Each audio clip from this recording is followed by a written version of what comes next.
عمران بھائی اصل میں دیکھیں نا، اعتزاد اگر ہم کریں گے تو مرزا جو بشیر الدین محمود ہے وہ یہ بات کہتا ہے کہ میں نے قرآن فرشتوں سے پڑھا ہے، ٹھیک ہے. پھر اس نے اپنی کتاب میں یہ بھی لکھا کہ یہ جو قادیانی کتب ہیں یہ خاص فیضان الہی کے تحت لکھی گئی ہیں. اچھا، یہ اتنی خاص فیضان الہی کے تحت لکھی گئی ہیں کیونکہ مرزئی پڑھنے کو راضی نہیں ہے ان کو. ਤੁਸੀਂ ਫਰਿਸ਼ਤਿਆਂ ਦੀ ਗੱਲ ਕੀਤੀ ਸੀ ਨਾ؟ ہاں جی. ਇਸ ਕੋ ਫਰਿਸ਼ਤੇ ਲਿਖਵਾਤੇ ہیں. ਉਹ ਭਲਾ ਕਿਹੜੇ ਫਰਿਸ਼ਤੇ ਉਹ ਜਿਹੜਾ ਕਹਿੰਦਾ ਨਹੀਂ ਉਹ ਪੁੱਤਰ ਤੇਰੇ ਤੇ ਫਰਿਸ਼ਤਿਆਂ ਨੂੰ ਵੀ ਨਹੀਂ ਪਤਾ, ਉਹ ਵਾਲੇ ਫਰਿਸ਼ਤੇ ਲਿਖਾਉਂਦੇ ਰਹੇ ਨੇ ਇਹਨੂੰ. اچھا دوسرا یہ دیکھیے کہ اس نے پھر مجبوراً بشیر الدین محمود کو جب پتا چلا کہ میرے ابے دی کتابیں پڑھتا کوئی نہیں، وہ دل ویخ کے راضی کوئی نہیں، پھر اس نے ایک تحریک چھوڑی کہ مرزا قادیانی کی کتب پڑھنے سے نعوذ باللہ ملائکہ نازل ہوتے ہیں، کہ شاید اب کوئی مرزئی پڑھنا شروع کر دے. پھر بھی مرزئی کتابیں نہیں پڑھتے.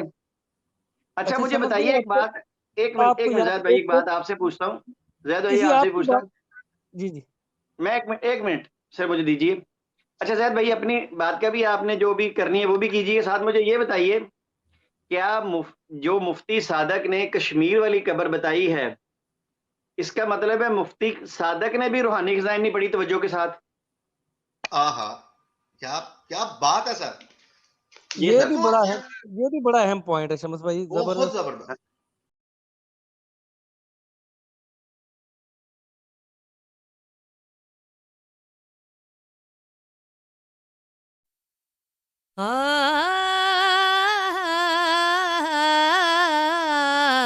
ٹھوکا ٹھوکا ٹھوکا ٹھوکا ٹھوکا ٹھوکا ٹھوکا ٹھوکا، ککڑ ہو مبارک ہو یا شیخ قادیانی، ہو مبشر کہلوں یا پھر جہری مانی شانی.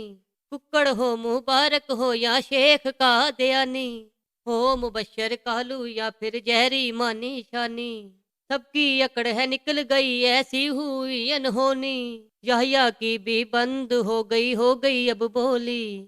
ان سب بچوں کو ابا نے ایسا ہے ٹھوکا ٹھوکا ٹھوکا ٹھوکا ٹھوکا، پنگا لینے سے ایسے ہی منہ بند ہوتا ہے. سمجھ گئے ہیں ابا تو ابا ہی ہوتا ہے، پنگا لینے سے ایسے ہی منہ بند ہوتا ہے. سمجھ گئے ہیں ابا تو ابا ہی ہوتا ہے. دیکھو دیکھو کیسے پورا قادیاں روتا ہے، جیت کا تم نے بتاؤ کیسے سوچا ہے. ٹھوکا بھی مل گیا تم کو اب لے لو لوٹا، ٹھوکا ٹھوکا ٹھوکا ٹھوکا ٹھوکا ٹھوکا. لمحہ لمحہ ہے مجھ پر دی کی عطا، دوستوں اور مانگوں میں مولا سے کیا. کیا یہ کم ہے کہ میرے خدا نے مجھے، کیا یہ کم ہے کہ میرے خدا نے مجھے اپنے محبوب کا امتی کر دیا. احمدی لوگو سن لو تم بہکائے گئے، احمدی لوگو سنو تم بہکائے گئے. ہمارے اپنے تھے تم پر پھنسائے گئے، مدتوں سے کوڑے میں گھسائے گئے. ارے ہم یہی آپ کو سمجھانے کی کوشش کر رہے ہیں کہ جو باتیں وہ ہماری طرف منسوب کر رہے ہیں وہ سرے سے موجود ہی نہیں ہیں. وہ سرے سے قرآن کے حوالے سے جو کہہ رہے ہیں کہ جی یہ قرآن سے ثابت کریں، وہ حضرت مسیح موعود علیہ الصلوۃ والسلام نے کہا ہی نہیں ہے. تو پھر ہم کس طرح وہ بات کو ایکسیپٹ کریں کہ جی ہاں وہ جس طرح وہ کہہ رہا ہے اس کے پیچھے چل پڑے ہم؟ یہ ممکن ہے؟ میرے بھائی پہلی بات تو یہ ہے کہ احادیث میں ہمیں یہ بات کوئی ایسی نہیں ملتی کہ جس میں حضور صلی اللہ علیہ وآلہ وسلم نے حضرت عیسیٰ علیہ السلام کی کشمیر میں قبر کا ذکر کیا ہو. ٹھیک ہے، اب ہم اس میں یہ ہم زیادہ سے زیادہ یہ کہہ سکتے ہیں کہ کوئی حدیث اس طرح کی نہیں ملتی کہ کشمیر کا معین لفظ وہاں پہ موجود ہو. ٹھیک ہے. اب اس نے جو 3 باتیں بیان کی ہیں 3 میں 2 کا تو سرے سے ہمارا تعلق نہیں ہماری ان باتوں سے.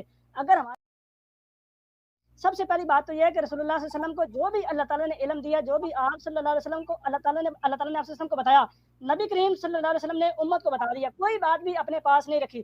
اور وفات سے قبل بھی آپ صلی اللہ علیہ وسلم فرمایا کہ میں نے تم تک تمام دین پہنچا چکا جو خدا نے مجھے بتایا. آپ رسول اللہ صلی اللہ علیہ وسلم نے کسی بھی ہمیں حدیث سے یہ نہیں ملتا کہ عیسیٰ علیہ السلام کی جو قبر ہے وہ کشمیر میں. بالکل یہ درست بات ہے، کسی قبر میں کسی حدیث میں ذکر نہیں ملتا. لیکن اس میں انہوں نے ایک فرضی والد بھی لے کے آئے، جو بھی لے کے آئے. اگر 100% بھی یہ بات غلط ثابت ہو جائے کہ یوزا صف عیسیٰ علیہ السلام نہیں ہے اور یہ حضرت عیسیٰ کی قبر نہیں ہے، تو بھی حضرت عیسیٰ علیہ السلام کی وفات ثابت ہوتی ہے. اور حضرت مسیح موعود علیہ السلام کا وہ الہام جس میں اللہ نے ان کو بتایا کہ حضرت عیسیٰ وفات پا چکے ہیں، وہ سچا ثابت ہوتا ہے. اور اس سے حضرت مسیح موعود علیہ السلام کے دعوے کو کوئی فرق پڑتا نہیں. بہت شکریہ.